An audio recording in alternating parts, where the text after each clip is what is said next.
नमस्कार, स्वागत है आपका हमारी खास पेशकश चुनावी चाणक्य में। आपके साथ मैं हूं अभिषेक कात्यायन।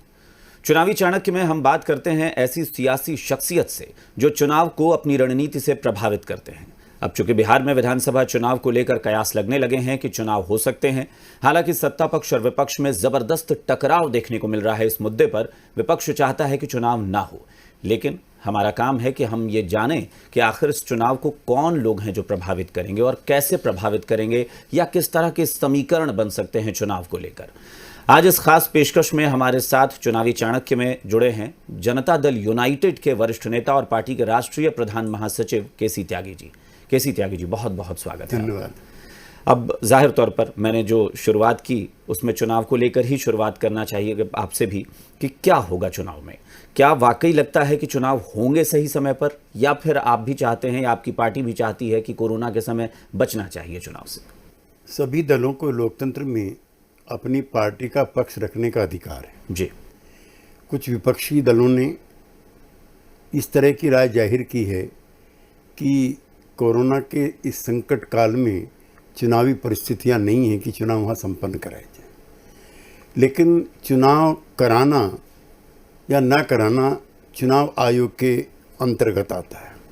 मुख्य चुनाव आयुक्त श्री सुनील अरोड़ा जी 2 अवसरों पर स्पष्ट कर चुके हैं कि बिहार में चुनाव टालने की कोई मंशा नहीं है, ना कोई इरादा है और ना कोई कारण है।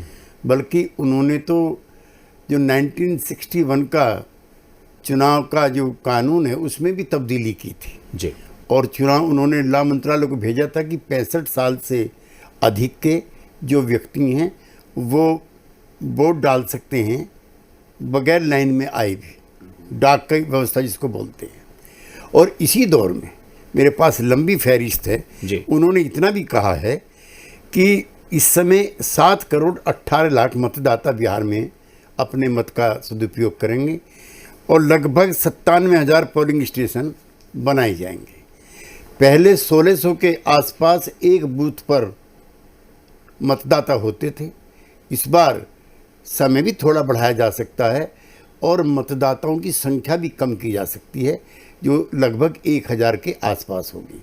इसके लिए अतिरिक्त 34,000 पोलिंग बूथों का और भी निर्माण कराया जा सकता है। और स्ट्रिक्टली जो नेशनल डिसास्टर मैनेजमेंट एक्ट है और जो कोविड एक्ट है जी, उसके तहत उसका सख्ती से पालन करते हुए ये चुनाव कराए जाएंगे, जिसमें सैनिटाइजर भी शामिल है जी। जिसमें हैंड वॉश भी शामिल है, जिसमें ग्रेसफुल डिस्टेंस जो है वो भी शामिल है। लेकिन नेता प्रतिपक्ष ये कह रहे हैं, उन्होंने एक आंकड़ा दिया कि अगर 7 करोड़ मतदाता हैं, अगर कुछ देर के लिए मान लेते हैं कि 50% ही वोटिंग होती है, तो भी 3.5 करोड़ वोटर्स होते हैं, प्लस उसके बाद आप सिक्योरिटी स्टाफ जो हो सकते हैं वो होते हैं। अगर इतनी बड़ी संख्या एक दिन में, चूंकि मतदान एक दिन में कराने की बात हो रही है कि कोविड-19 का प्रकोप है, इस वजह से एक दिन में कराएं, अगर 4 करोड़ के करीब लोग एक दिन सड़क पर आते हैं तो क्या हालात बिगड़ेंगे नहीं? कानून व्यवस्था की स्थिति तो मैं इसलिए असहज नहीं मानता हूँ कि समूचे देश में सिर्फ एक जगह चुनाव हो रहे होंगे बिहार में, इसलिए लॉ एंड ऑर्डर की कोई प्रॉब्लम नहीं होगी, नंबर 1। नंबर 2, अभी पिछले दिनों दक्षिण कोरिया में चुनाव हुए, वहाँ 68% मतदाताओं ने वोट डाला है और 28 साल का ये रिकॉर्ड है। अब से पहले कभी इतना मतदान नहीं हुआ। वहाँ पर भी 11,000 से ज़्यादा सक्रिय रोगी थे।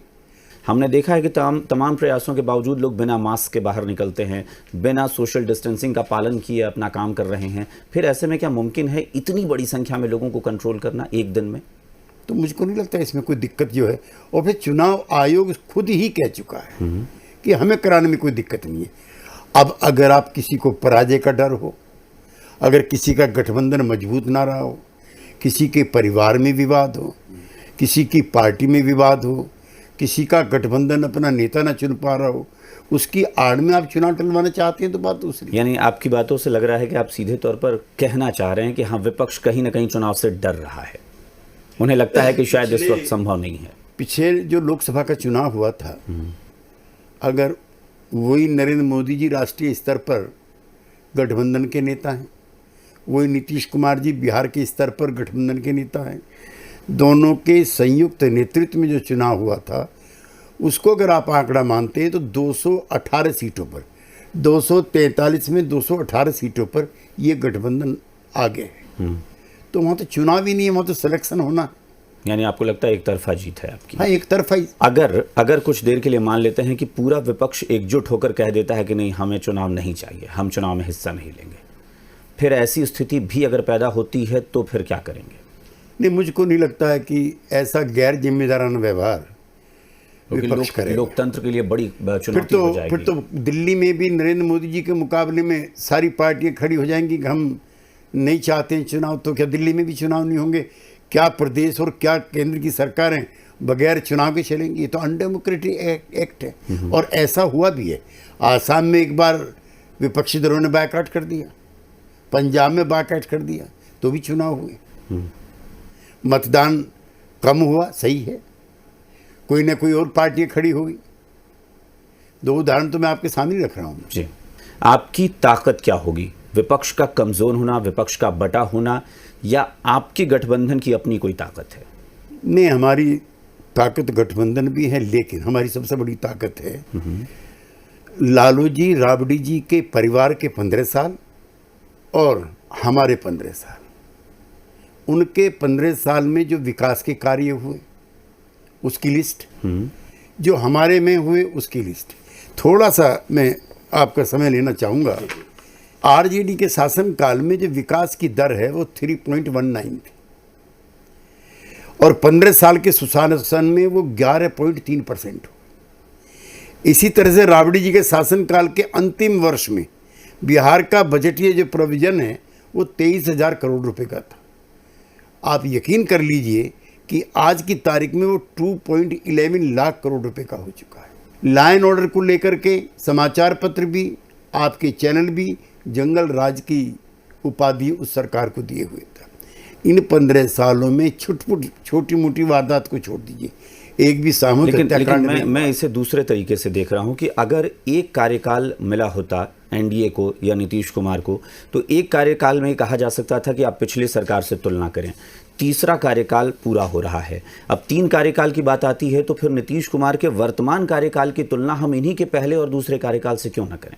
आप नहीं कर सकते, क्योंकि वहाँ रूल ऑफ लॉ है। एक जात का राज नहीं है, 36 बिरादरी का राज है, एक परिवार का राज नहीं है, एक पॉलिटिकल सिस्टम रूल कर रहा है। वहाँ पे कोई अनार्की नहीं है, वहाँ पे कोई डिसऑर्डर नहीं है। फिरौती की रकम मुख्यमंत्री कार्यालय से या आवास से संचालित नहीं होती है। लेकिन ये सारे आंकड़े पहले कार्यकाल के ज़्यादा हैं, इसमें से मैक्सिमम आंकड़े जो हैं वो पहले कार्यकाल के हैं। 2005 से 2010 बिहार मानता है, जनता मानती है, लोग मानते हैं कि हाँ वो कार्यकाल काफ़ी बेहतर था। लेकिन उसके बाद क्यों आज जनता को ये कहने का मौका मिलता है, क्यों इस तरह की आवाज़ उठ रही है कि वो जो पहला कार्यकाल था वो शायद दूसरे और तीसरे तक आते आते काफ़ी कमज़ोर पड़ गया? नहीं, जनता नहीं कह रही है। पहले और दूसरे कार्यकाल में तो नल का पानी पहुंचने का प्रोविजन नहीं था। पहले और दूसरे कार्यकाल में तो महिलाओं के आरक्षण नहीं थे। पहले दूसरे कार्यकाल में जो समाज के पसमादा लोग हैं, जो वंचित समाज के लोग हैं, उनका सोशल और इकोनॉमिक और पॉलिटिकल जो पार्टिसिपेशन है हुकूमत में, वो ऐसा नहीं था। धरातल पर मैं आपको कुछ तस्वीरें बताता हूँ कि क्या दिख रहा है। शराबबंदी क्या पूरी तरह से लागू है, आप मानते हैं? नल जल योजना क्या हर घर तक पहुंच गई है, ये आप मानते हैं? क्योंकि अब बाढ़ के समय जब हमारे संवाददाता जाते हैं रिपोर्टिंग करने ग्राउंड पर और वहां जाकर देखते हैं कि गांव में नल का पानी तो है ही नहीं, क्योंकि वहां बाढ़ आई हुई है और वहां हैंडपंप का पानी पीने को मजबूर हैं, जो कि दूषित हो चुका है, क्योंकि बाढ़ में पानी गंदा हो चुका है और वो पानी लोग पी रहे हैं क्योंकि नल का पानी पहुँचा नहीं है। ये अकेले बिहार की स्थिति नहीं, ब्रह्मपुत्रा ने तो बिहार से भी खराब स्थिति आसाम की हुई है। मध्य प्रदेश की तस्वीर आप देख रहे हैं, गुजरात की बाढ़ देख रहे हैं। लगभग 70,000 करोड़ रुपए का मुंबई म्यूनिसिपल कॉरपोरेशन का सालाना बजट है। वहाँ देख रहे हैं बाढ़ की स्थिति मुंबई शहर की सड़कों पर। लगता है सड़क नहीं है, समुद्र का हिस्सा है।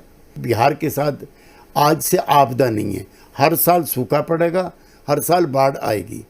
और जिस तरह का इंफ्रास्ट्रक्चर खड़ा होना चाहिए वो पिछले 50-60 साल में नहीं हुआ है। उसके लिए कहा आप हमें दोषी नहीं बट लेकिन मैं उसी सवाल पर आ भी रहा था कि प्राकृतिक आपदा हम तब कहते हैं कि अचानक से भूकंप आ जाए या फिर हम मान लें कि किसी तरह की महामारी जैसे कोरोना अचानक से दुनिया में आ गई। लेकिन समस्या ये है कि जो आपदा हर साल आती है उसे हम फिर प्राकृतिक कह के क्यों किनारा कर लें उससे?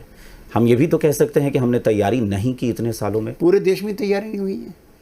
मैं आपसे एडवांस में कह रहा हूँ कि अगले साल फिर तमाम मुंबई शहर की सड़कें चौक होंगी। मैं आपसे एडवांस में कह रहा हूँ कि लद्दाख से तिब्बत से पानी ऊंचे पैमाने पर ब्रह्मपुत्रा के जरिए आसाम में आएगा, जो पिछले कई सौ सालों से आ रहा है। तो केंद्र सरकार, राज्य सरकार और नेपाल की सरकार मिलकर के कोई मैकेनिज्म बिल्डअप करें, वहाँ बांधों का ऐसा निर्माण हो कि सीमित मात्रा में ही जल बागमती के जरिए कोसी क्षेत्र में आए तो बाढ़ नहीं आए। तो क्या इसके लिए दबाव नहीं बन रहा है सही से बिहार की तरफ से केंद्र पर? अगर केंद्र को ही पहल करनी है तो वो दबाव बनना चाहिए। संपर्क निरंतर जारी है, चर्चाएं निरंतर जारी हैं, लेकिन उसमें बड़ा प्लेयर नेपाल है और दुर्भाग्य से एज ऑन टूडे उनसे बहुत समन्वय के साथ रिश्ते इस समय दोनों सरकारों के बीच में नहीं है। लेकिन नेपाल सरकार की सक्रियता के बगैर वहाँ कोई मैकेनिज्म बिल्डअप नहीं हो सकता। अभी जो बाढ़ में तस्वीरें आई हैं कि नाव तक की व्यवस्था नहीं है। आप 20,000 लोगों को निकालने के लिए 2 नाव मुहैया कराते हैं। कुछ सरकार ने ये भी किया है कि कुछ प्राइवेट नाव वाले जो हैं उन्हें हायर किया गया है कि भाई आप पैसे लीजिए और आप अपनी नाव की सेवा दीजिए। उनका ये कहना है कि हमें पैसे तक नहीं मिलते सरकार की तरफ से। तो मुश्किल ये है कि नाव है नहीं और प्राइवेट नाव वाले जो हैं वो अब देने को तैयार नहीं हैं क्योंकि सरकार उन्हें पैसे मुहैया नहीं करा रही। कुछ जगह कुव्यवस्था होगी, उसको मैं नहीं कह सकता, लेकिन ये कुव्यवस्था खाली यही नहीं तो मध्य प्रदेश में भी है, राजस्थान तो लेकिन हम मध्य प्रदेश में क्यों जाएं? हम तो नहीं, मध्य प्रदेश इसलिए जाएं उम्मीदें कि तो बाढ़ का प्राकृतिक प्रकोप यूनिफॉर्म है, वो राज्यों को नहीं देखता है। बिहार में लाखों लोग सड़क पर हैं, यहाँ तक कि उनके लिए तंबू की व्यवस्था नहीं है, उनके लिए बना बनाया भोजन आपको देना होगा। इस वक्त उनके खाते में आप कुछ पैसे डाल देंगे तो खाते में पैसे का क्या करेंगे? खाना बनाने के लिए साधन नहीं है। नहीं, ये पिछले कई महीनों से समस्या चली आ रही है, आज की नहीं है। और केंद्र सरकार ने, राज्य सरकार ने मिल करके कई वेलफेयर स्कीम चलाई थी, आप मना नहीं कर सकते। 1-1 हज़ार रुपये जब लॉकडाउन हुआ है और माइग्रेंट्स लेबर आने शुरू हुए हैं, लगभग 30 लाख श्रमिकों के खाते में 1-1 हज़ार रुपये गए। हम चाहते थे कि जो जहाँ है वहीं रहे, प्रधानमंत्री भी ऐसा चाहते थे, नीतीश कुमार जी भी ऐसा चाहते थे, लेकिन वही राजनीतिक दल जो आज चुनाव का विरोध कर रहे हैं वो कहते थे नहीं सबको आने दो।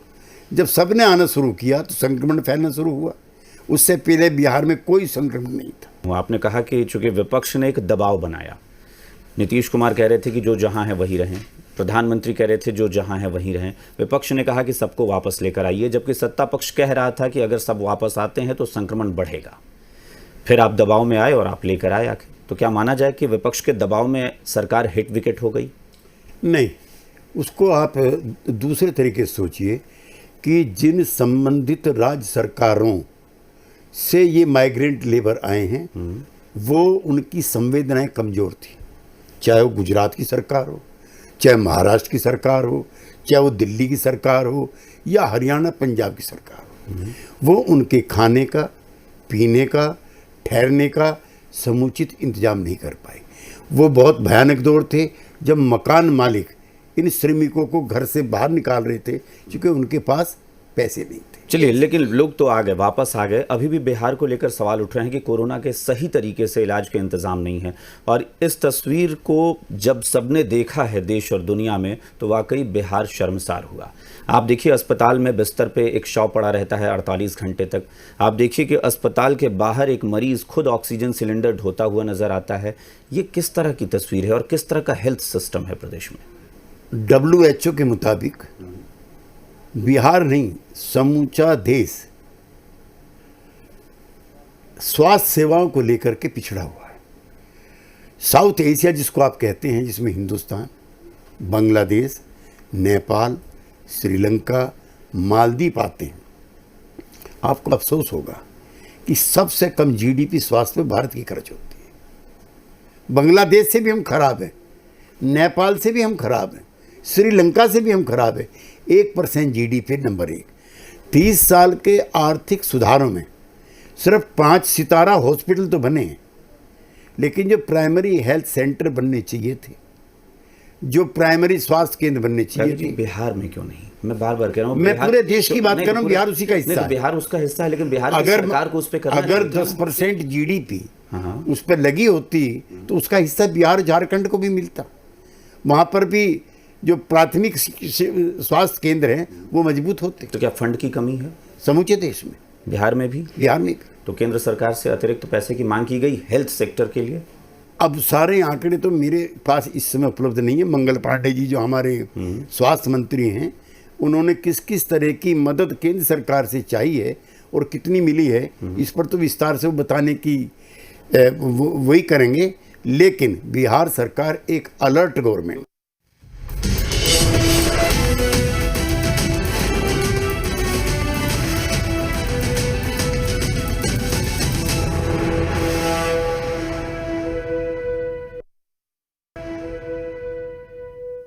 अगर चुनाव में आप जाते हैं तो अब सीट शेयरिंग का भी एक फॉर्मूला आता है जो सबसे ज़्यादा चर्चाओं में होता है कि कैसे सीट शेयरिंग होगी। क्या फॉर्मूला होगा बीजेपी, जेडीयू और लोक जनशक्ति पार्टी? नहीं, मैं इसमें माफ़ी चाहूँगा कि इस तरह के जो सवाल हैं उनके जवाब सार्वजनिक तौर से देने की स्थिति में मैं नहीं हूँ। आरोप एक लग रहे हैं कि जेडीयू लोक जनशक्ति पार्टी को जानबूझकर नहीं चाहती कि वो इस गठबंधन में रहे ताकि जेडीयू को ज़्यादा से ज़्यादा सीटें मिले। पारस पासवान जी जो रामविलास जी के भाई हैं, वो ना एमएलए थे ना एमएलसी थे।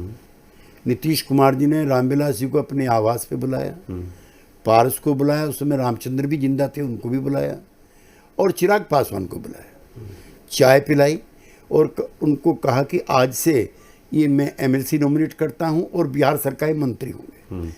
जब जनता दल लालू जी के नेतृत्व में था तब भारतीय जनता पार्टी का उतना विकास नहीं हुआ था जितना आज है। लालू जी के स्वभाव व्यवहार को लेकर के और नीतियों लेकर मतभेद हुए। जॉर्ज फर्नांडिस और नीतीश कुमार पहले अलग हुए, उसके बाद शरद यादव जी, रामविलास जी अलग हुए, तो सबको सहयोगी साथियों की जरूरत पड़ी। हम और बीजेपी जब लड़ना शुरू हुए तो बिहार में हम ना सिर्फ लालू जी से लड़े बल्कि लालू जी को पराजित भी किया। लालू जी अपराजय थे। 1991 के लोकसभा चुनाव में 54 में से लगभग 50 सीटें लालू जी को मिली थी जब संयुक्त बिहार था। ये ताकत थी लालू जी की। क्योंकि जीतन राम मांझी के साथ रिश्तों को लेकर ऐसे लग रहे हैं, चर्चाओं में है कि नीतीश कुमार उन्हें जेडीयू में ही वापस लेकर आना चाहते हैं। मैं पुरानी बातों को दोहराना नहीं चाहता जी। देश का अकेला मुख्यमंत्री है जो 2014 के चुनाव में पराजित हुआ और पद से इस्तीफा दिया। कौन सा मुख्यमंत्री है जिसके नेतृत्व में पार्टी जीती थी 2014 में, जो आई थी आंधी जी, जो झंझावात आया था मोदी जी के नेतृत्व में, सब पराजित हो गए थे।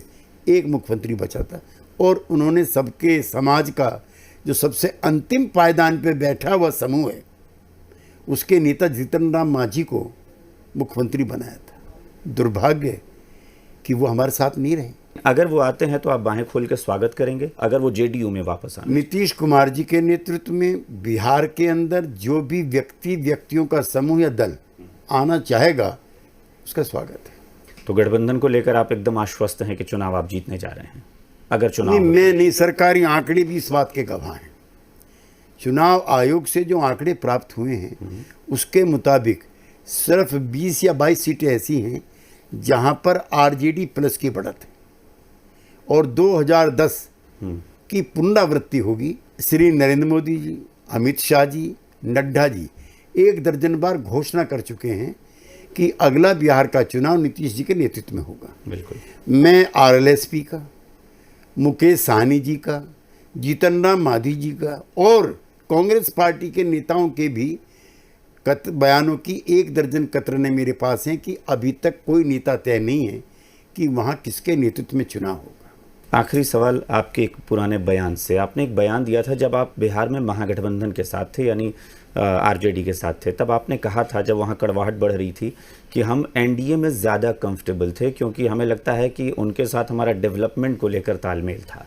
आज मैं पूछूं कि आप कितना कंफर्टेबल हैं बीजेपी के साथ, और वाजपेयी जी का कार्यकाल और वर्तमान में नरेंद्र मोदी का कार्यकाल, दोनों की तुलना करते हैं तो जेडीयू कितना सहज है? देखिए, हम समाजवादी आंदोलन की कोख से निकले हुए दल हैं।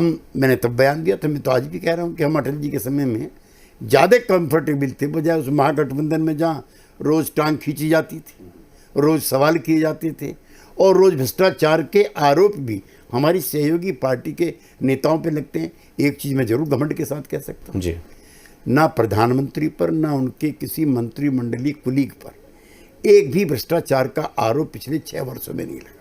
तो यही वजह है कि जेडीयू का अभी भी वर्तमान सरकार से, केंद्र से बहुत अच्छा तालमेल है कि यहाँ कम से कम करप्शन जैसी चीज़ों पर बात नहीं। देखिए, एक घटनाक्रम बता करके मैं अपनी बात समाप्त करूंगा। मैंने कल एक लेख में भी लिखा था, 2005 में फरवरी में चुनाव हुए, किसी दल को बहुमत नहीं मिला, ना आरजेडी को मिला प्लस को और ना एनडीए को मिला। 25-30 विधायक टूट करके आना चाहते थे नीतीश कुमार के नेतृत्व में। हम 6-7 नेता, सबके नाम लेना उचित नहीं है इस समय, 1-2 मृत भी हैं, बाकी सब जिंदा हैं। जॉर्ज फर्नांडिस साहब ने अपने घर पे मीटिंग बुलाई और वहाँ एक प्रस्ताव आया कि कुछ धन की व्यवस्था की जाए तो सरकार अगले सप्ताह ही बन सकती है। नीतीश कुमार खड़े हो गए। उसने कहा, ये सब करने के बाद अगर मुख्यमंत्री का पद मिलता है तो मैं उस मुख्यमंत्री पद के लिए उपलब्ध नहीं हूँ, मेरी नमस्ते है। तो जहाँ राजनीति के जो ऊंचे आदर्श हैं उसकी थोड़ी बहुत झलक भी अगर किसी में दिखती है तो नीतीश कुमार है। नीतीश कुमार ने न इन सवालों पर आरजेडी के साथ गठबंधन होते हुए भी कभी कोई कॉम्प्रोमाइज़ नहीं किया, और भ्रष्टाचार के सवाल पर हम बीजेपी के नेताओं के साथ अपने आप को ज़्यादा कंफर्टेबल और सहज महसूस करते हैं। चलिए, बहुत बहुत शुक्रिया केसी त्यागी जी हमसे बातचीत करने के लिए, और उम्मीद करते हैं कि आपका गठबंधन और आपकी रणनीति जो है वो चुनाव में कारगर साबित हो। बहुत बहुत शुक्रिया। और हमारी इस खास पेशकश में फिलहाल इतना ही। बने रहिए जी बिहार झारखंड के साथ। नमस्कार।